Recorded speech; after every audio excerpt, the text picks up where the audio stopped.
Olá para todos, sejam bem-vindos. E hoje vamos um vídeo e o tema é As Testemunhas de Jeová e quem são os 144 mil para as Testemunhas de Jeová.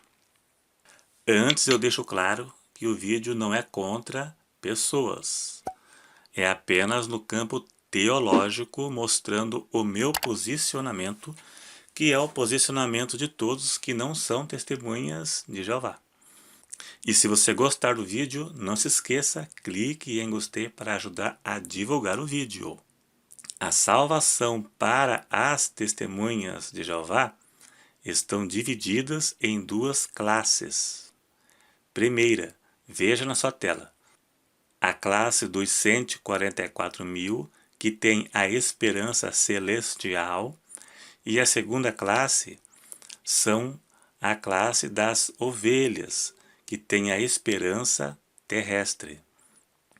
Esta interpretação parte de um erro de interpretação do texto de João capítulo 10 e verso 16, fora do contexto, para poder aplicar a crença da religião deles.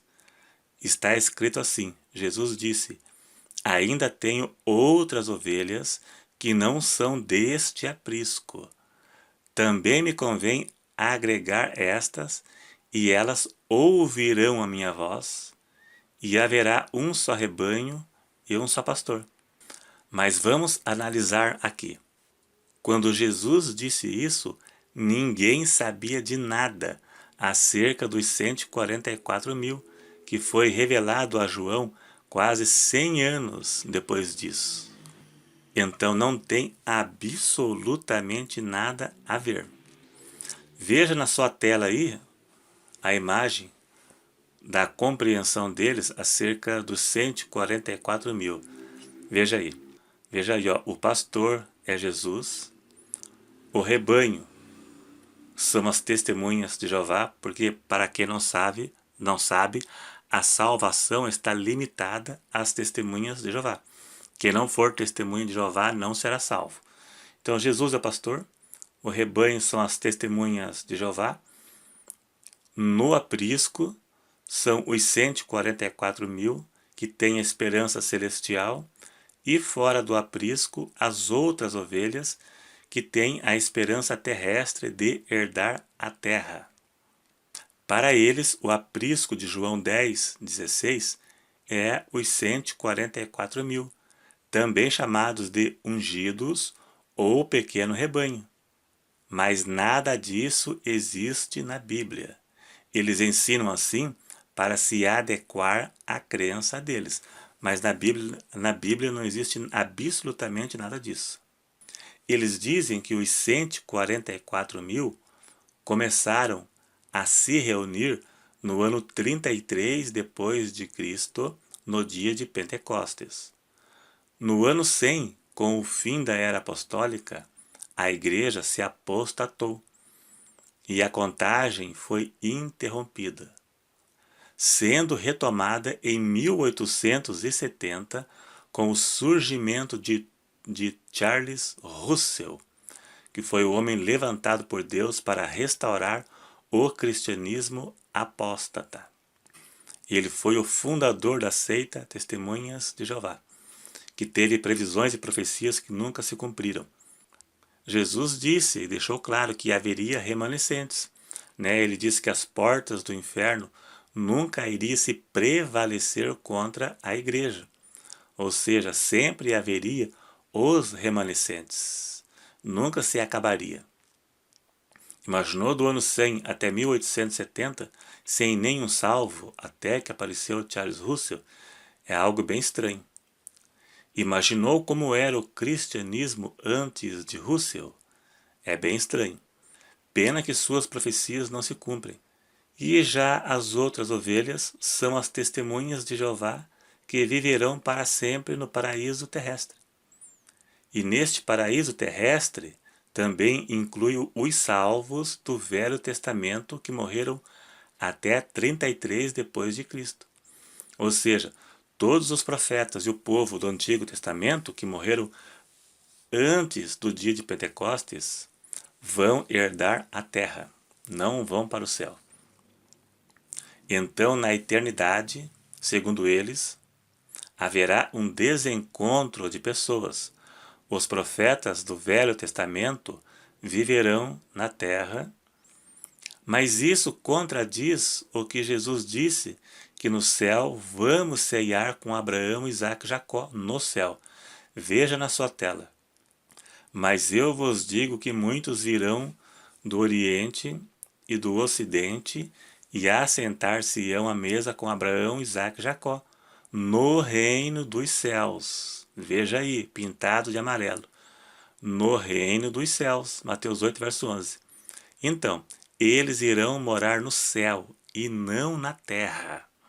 Erraram a profecia. E sem contar que o sucessor de Russell, Rutherford, ele profetizou que Abraão, Isaque e Jacó, eles voltariam, eles ressuscitariam e viriam morar na terra em 1925. Ele comprou uma mansão chamada Beth Sarim, em San Diego, na Califórnia, para que eles morassem lá. Mas não aconteceu nada, nada, nada. E ele pegou a mansão para ele e morou lá até o dia de sua morte. Porque ele não é burro, não é bobo, foi quem acreditou nele. Para quem não sabe, o corpo governante mudou de doutrina mais de 300 vezes. Em Deuteronômio 18, 22 está escrito: se o profeta falar tal coisa em meu nome e não se cumprir, não foi o Senhor quem falou. Então, Rutherford, Charles Russell e o corpo governante não passam no teste do verdadeiro profeta, ou seja, são falsos profetas. Mas eles mudaram de doutrina mais de 300 vezes. E eles dizem que o corpo governante é o único canal de comunicação entre Deus e o homem. Mas, por outro lado, não sabe nem o que quer. Cada hora é uma coisa. Ainda dataram a volta de Cristo mais de 3 vezes e não aconteceu nada. Até onde sei, o único canal de comunicação entre Deus e o homem é Jesus Cristo. Ele é o nosso canal. Então, voltando à contagem dos 144 mil, né, que recomeçou em 1870, então seu sucessor Rutherford, ele decretou o fim da chamada celestial em 1935. Veja, ele fechou as portas do céu que Russell tinha aberto. A Igreja Católica tem Pedro, que tem as chaves do céu, e as TJs têm Russell e Rutherford, que um abre e outro fecha, e assim encerrando a esperança de conseguir uma vaga no céu. E eu pergunto, quem morreu antes de 1870? Qual era a esperança que eles tinham? Que escatologia mais doida é essa que não existe na Bíblia? Uma escatologia inventada por eles? Que absurdo é esse? Como será que foram descobrir essas bobagens somente depois de 1870 com Russell? Uma revelação extra-bíblica que não se encontra na Bíblia. Eles inventaram essas bobagens para limitar a salvação a eles. Então, esta interpretação equivocada das testemunhas de Jeová acerca dos 144 mil está associada à distorção hermenêutica de algumas passagens bíblicas. Apocalipse 7, verso 4, 14, verso 1, capítulo 7, verso 9. No capítulo 7, verso 9, fala da grande multidão, que eles julgam ser aqueles que herdarão a terra. João viu a grande multidão no céu. Na verdade, a grande multidão são os mártires da grande tribulação. Mas eles falam que essa grande multidão são as testemunhas de Jeová que vão herdar a terra. Mas fazendo uma análise do texto, veremos que a visão da grande multidão foi no céu e não na terra. Então não se encaixe no falso ensino deles. Veja ali no texto, capítulo 7, verso 9, lá diz que a grande multidão, a qual ninguém podia contar, de todas as nações e tribos e povos e línguas, que estavam diante do trono e perante o Cordeiro. Veja que foi no céu e não na terra. Então, eles dizem que esse diante do trono não é um local, mas é uma condição. Mas esta expressão foi aplicada também aos anjos no verso 11. Os anjos também estavam diante do trono.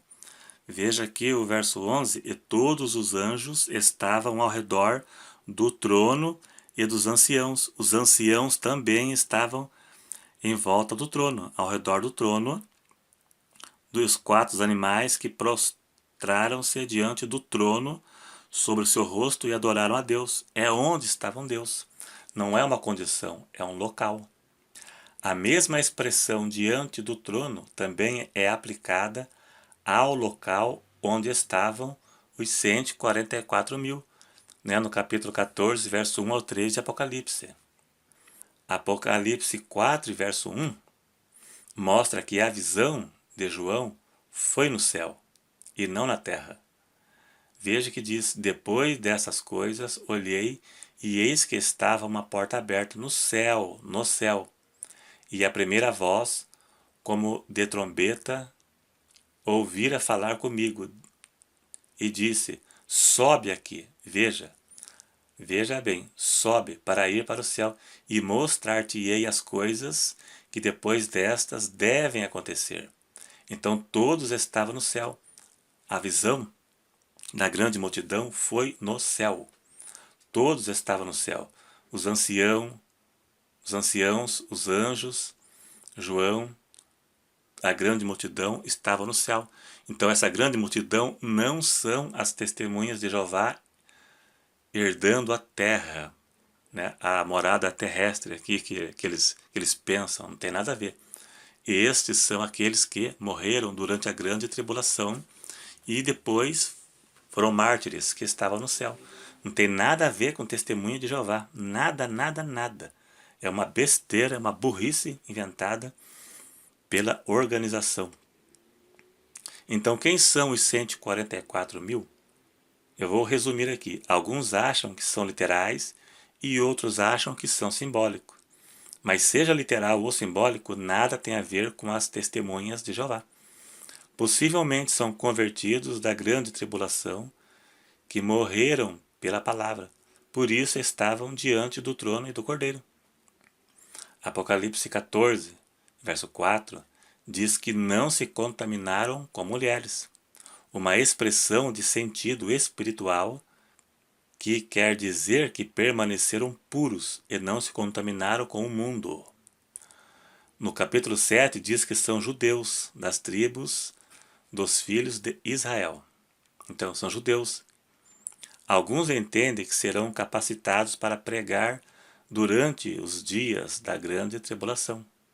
Mas de qualquer forma, seja qual for a interpretação, nem todos têm a mesma interpretação acerca dos 144 mil. Mas independente de qual seja a interpretação, temos certeza absoluta que nada tem a ver com as testemunhas de Jeová. É isso aí. Eu falei de forma resumida apenas para compreender o assunto aqui, Mas numa ocasião eu faço um vídeo maior sobre os 144 mil. É isso aí. Se gostou, dá um clique em gostei e até o próximo.